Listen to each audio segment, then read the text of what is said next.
Hello, আসসালামু আলাইকুম। কেমন আছেন সবাই? আশা করি সবাই খুব ভালো আছেন। আলহামদুলিল্লাহ আমরাও ভালো আছি। তো তানিস ব্লগ থেকে আপনাদের সবাইকে আবারও স্বাগতম। তো আজকে আমি রান্না করে ফেললাম ছোটো মাছের চচ্চড়ি আর কয়টা বেগুনের চপ আর কি। ছোটো মাছের চচ্চড়ি বেগুনের চপ গরম ভাত দিয়ে বেশ খেতে মজাই লাগে। এদিকে আমার ভাতটাও হয়ে গেল। তো চলেন শুরু করা যাক। তো এখানে আমি সবজিগুলো কেটে নিয়েছি সব ছোটো ছোটো করে, মাছটাও পরিষ্কার করে নিয়েছি। আর চপ বানানোর জন্য বেগুনগুলো আর কি কেটে এগুলো একটু লবণ দিয়ে মাখিয়ে রাখছি। তো এখানে আমি সবগুলো সবজি পরিষ্কার করে ধুয়ে কড়াইয়ের মধ্যে একটু ভালো করে সব মশলাপাতি দিয়ে একটু মাখিয়ে নেব। ছোটো মাছ রান্না করার জন্য আর কি মশলা দিয়ে ভালো করে হাত দিয়ে না মাখালে ছোটো মাছ রান্নার টেস্ট হয় না। তো আমি সব কিছু দিয়ে একটু ভালো করে হাত দিয়ে মাখাবো এবং এটা মাখিয়ে আধা ঘন্টার জন্য আমি রেস্টে রাখবো সবজিটা। আমি ছোটো মাছ এভাবে রান্না করি, মাখিয়ে রাখার পর কিছুক্ষণ ঢেকে রাখি। তো আমি কিছুটা মাছ দিয়ে আর কি একটু মাখিয়ে ঢাকনা দিয়ে ঢেকে রাখবো।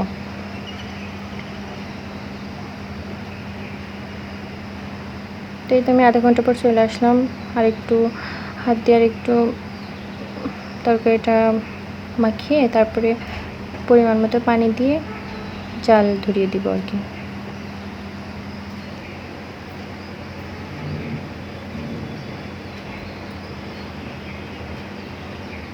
আর ওইদিকে আমি চপ বানানোর জন্য বেসনটাও আর কি রেডি করে নিচ্ছি।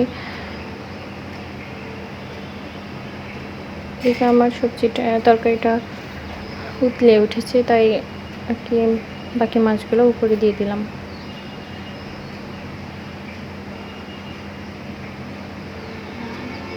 এদিকে আমার বেসন গোলানো শেষ, তো আমি ওই পাশে আর কি তরকারিটা ওই পাশে দিয়ে এই পাশে চপ ভাজি করবো। আমি কালো কড়াইটা সবসময় এই সাইডে দিয়ে রান্না করি, কারণ আমার ওই সাইডের চুলায় আর কি কালি ওঠে। তো এখানে আমি চপগুলো দিয়ে দিচ্ছি। আমরা আসলে সবসময় সরিষার তেল খাই, এই জন্য আর কি দেওয়ার সঙ্গে সঙ্গে তেলটা ফুলে ওঠে।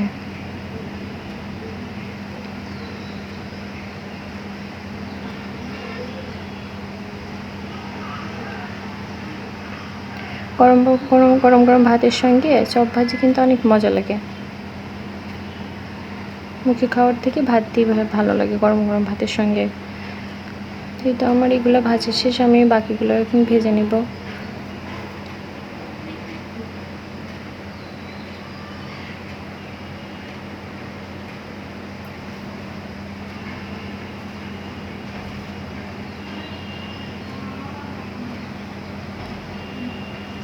এদিকে চপ ভাজতে ভাজতে আমি আমার নোংরা থালা বাসনগুলো একটু মেজে পরিষ্কার করে নিয়েছি আর চুলাটাও মুছে নেবো। যাক, আমি রান্না করতে করতে আর কি রান্নাঘর পরিষ্কার করে ফেলি। রান্নাঘর পরিষ্কার না থাকলে আর কি রান্নাঘরে ভালোই লাগে না থাকতে। তো আমি চুলা টুলা সব কিছু মুছে ফেলছি। আর সবগুলো চপ একসঙ্গে ফ্রাই প্যানে দিয়ে চুলার উপর রেখে দেবো কিছুক্ষণ, তাহলে সবগুলো আর কি মুচমুচে হবে।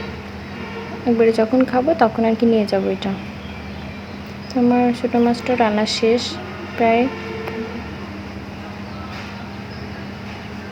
এই যে আমার রান্না প্রায় শেষ। তো আপনারা দুপুরে কী দিয়ে খাওয়া দাওয়া করছেন জানাবেন। আজ এই পর্যন্তই, সবাই ভালো থাকবেন, আবার দেখা হবে। আল্লাহ হাফেজ।